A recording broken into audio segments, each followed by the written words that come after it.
Alright, so you guys had some questions about how lead acid chargers vary from lithium chargers and what the real difference is.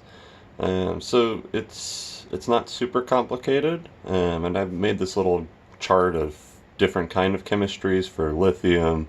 We'll focus on lithium iron phosphate. It'll apply to pretty much all of them, but for the voltages, it's going to be lithium iron phosphate oriented. AGM, which pretty much covers all AGM. The voltages might be slightly different from manufacturer to manufacturer, but this will be ours, Full Rivers graph, just to make it easy, and I already know it. And then gel, AGM and gel are different if you didn't know that.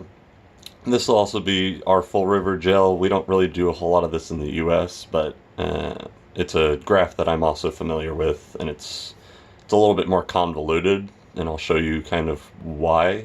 And then wet cell for Trojan, just because they're by far the most well-known brand in wet cell and deep cycle flooded and stuff like that. And I'll show you kind of the differences between those.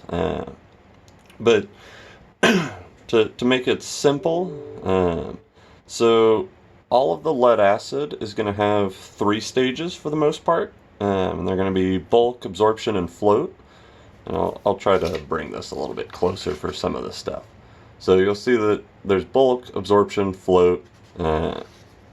That's the main difference between lead acid and lithium, is that lithium does not have bulk, absorption, and float. It really just has bulk and then kind of an absorption float. And there's not really a real float time. So I say that they're combined.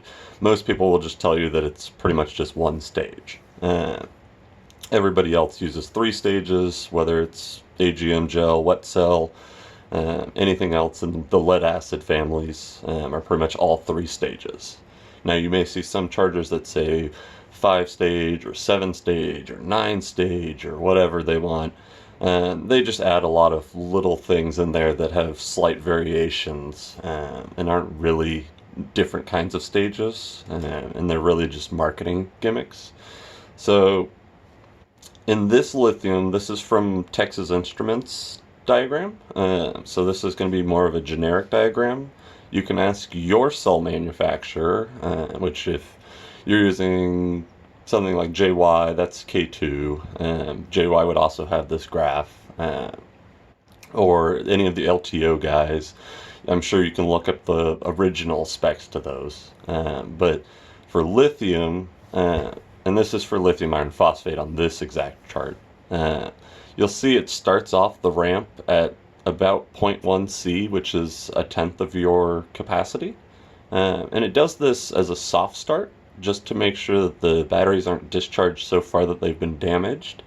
So it'll start that off soft with a low battery voltage as well, and then it'll bring that up until it gets to that 0.1 C, and it sees that it's not damaged and that it's accepting a charge, and then it will transition to full constant current charge point.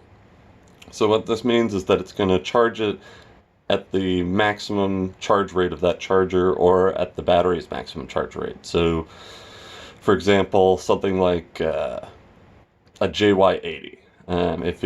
If your charger is an 80 amp charger, it'll charge 80 amps into that battery. At which point it'll take a little bit more than an hour to go from 0 to 100. It's just that last little time takes a little longer, but this 1C depends on your cells. Some accept higher than 1C. I believe the K2 cells are, I want to say 3C or even higher for charge current. So most of the lithium chargers aren't that big, and you're going to be tough pressed to find one that big, and especially one that works on a household outlet that's not an industrial charger. So for our use, we'll say something like the 8 amp chargers that you find on Amazon or something like that. So this point is going to go from 0.1 C all the way up to the full charge current of the charger, so 8 amps. And then you'll notice this curved line coming through, that's battery voltage. So as you ramp up that current, the battery voltage is going to come up very quickly, and it's going to pass through this. These are all per cell voltages, so in a 12 volt battery, you would be looking at 4 times each of these for 4 series configuration. So this would be 12 volt, and then 4 times 3.9 is, sorry, I can't do that off the top of my head, 15.6. So this is really the high point. So these are showing you for a cell that works all the way up to 16.4 for its charge voltage. Again, ask your battery manufacturer before you just throw on 16.4 volts. But this will show you as the battery voltage comes up, it'll reach this point at 4.1 volts, which is the max per cell. And again, this will vary. So most of those chargers that you find on Amazon and things like that, I believe they're Tenergy is one of them. And those guys are only going to charge to 14.6 or 14.8, somewhere in there. So just pretend that this says 14.6 or 14.8 for this explanation. But once they reach that point, that it's getting close to full, it'll switch over into the constant voltage instead of constant current. So you'll see current starts to come down until it gets back to 0.1 C, and constant voltage will stay the same the entire time until you reach that endpoint, and then it'll start to burn off some of that. And at this point, your charge is done. Your batteries are 100% charged, full, ready to go. You don't have to leave the charger on. There's no float stage or anything like that. This is really just showing you if you leave it plugged in, the batteries are going to self-discharge until they reach below whatever trigger point your charger has. It varies. And then it will re-enter the bulk slash float slash absorption, whatever you want to call it, just to retop them back to that same voltage point that they're considered full, and then it exits back out. So that's all this is really showing. You don't even really need this part. It's pretty much just this. So that's lithium, which is a very simple way to charge. You pretty much just give it a bunch of current and a bunch of voltage, and it'll charge. AGM, and this is what a lot of people are using for either the full throttle line of batteries, excess power, North Star, Deca, whoever you want that makes an AGM battery. So this one's not super complicated, and it's pretty simple.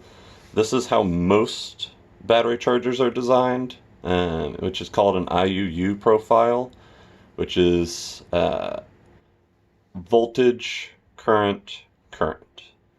So you may see some other ones that are called IUI, and our gel is an IU, and I'll explain kind of how gel works. But for most chargers that work with lead acid, AGM, gel, they're pretty much all the same style. It's very common. So in bulk, and again, this says bulk, absorption, float. In bulk, you're looking at, this is the current that you can put in. So for our AGM, you can put in about 20 to 25% normally. You can go all the way to 35% in something like an emergency situation or a non-cycling application. And that's of the total capacity at C20. So on something like a Group 31 that's 110 amp hours, it would be 20 to 25% of that, which is about 25 amps.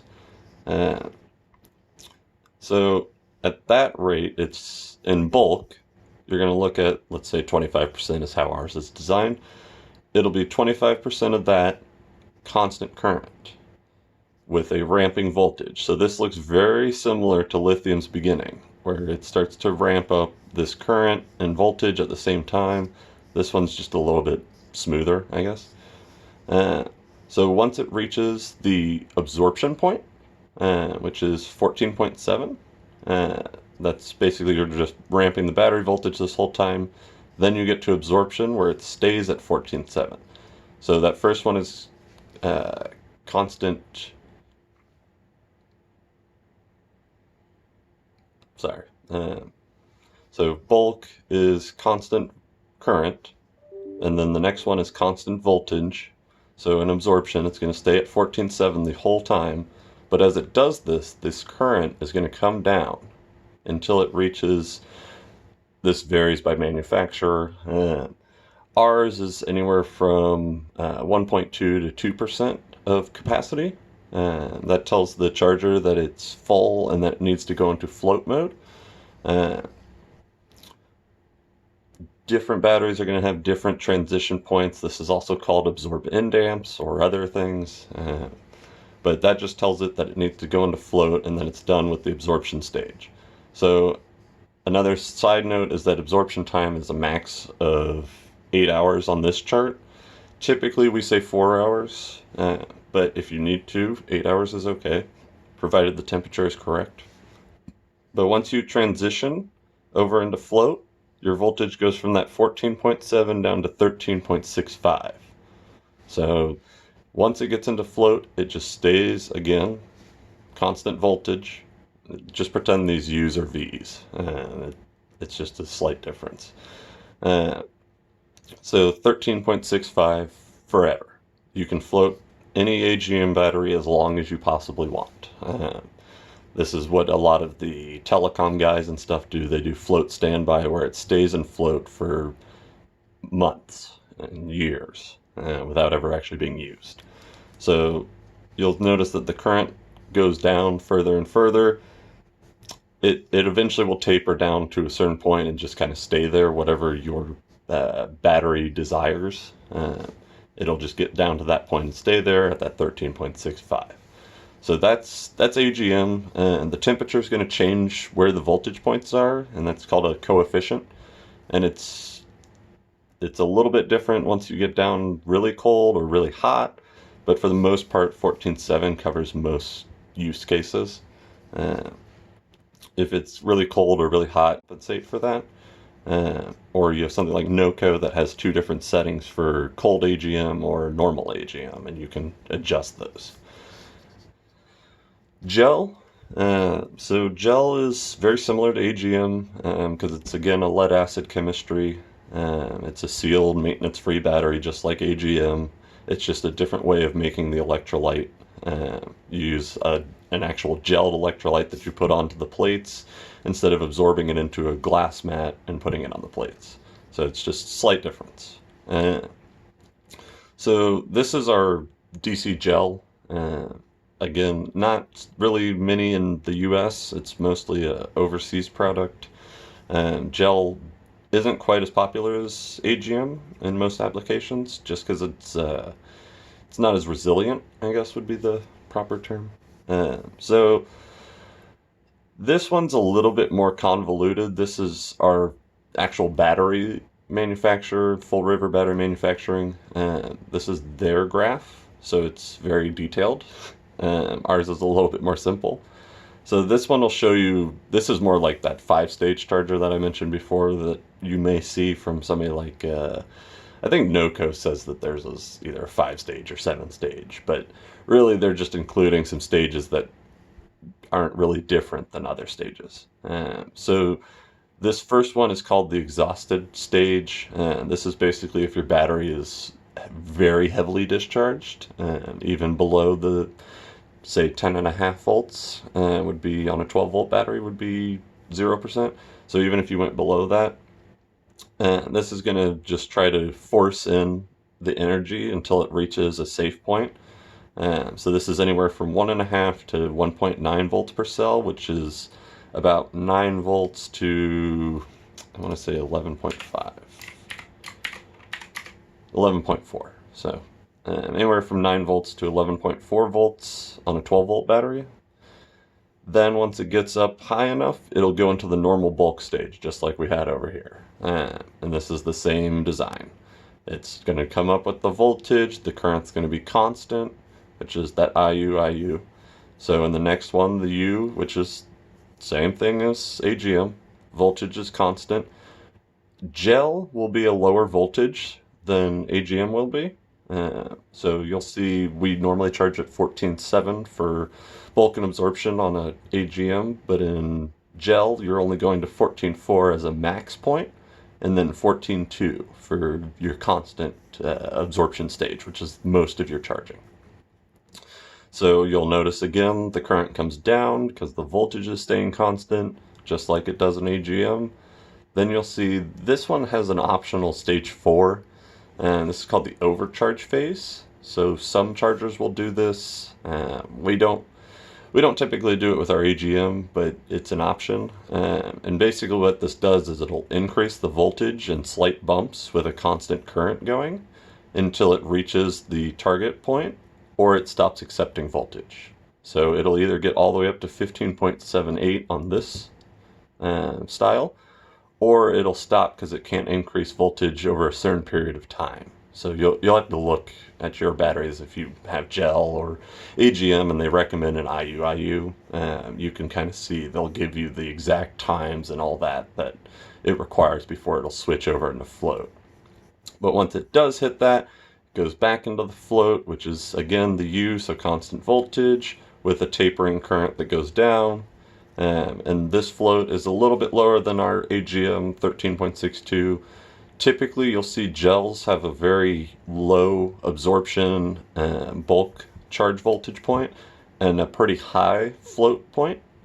So float for gels is usually 13.6 to 13.8. And then AGMs are typically 13.4 to 13.6. We're a little bit higher than some. It just varies by manufacturer. And then wet cell, not a lot of car audio people are going to be using this too much, but it is good to know because you need to know how their charge profile works, especially if you're going to try and use a wet cell charger. So with this is Trojans, and this is on their manual. Again, it's a 3-stage charge, and it works very similar to ours, but it's at a higher voltage. So this is going to be the same bulk ramping charge voltage stage. So voltage comes up. Their beginning point for finishing bulk is 14.7. So they get as high as we do.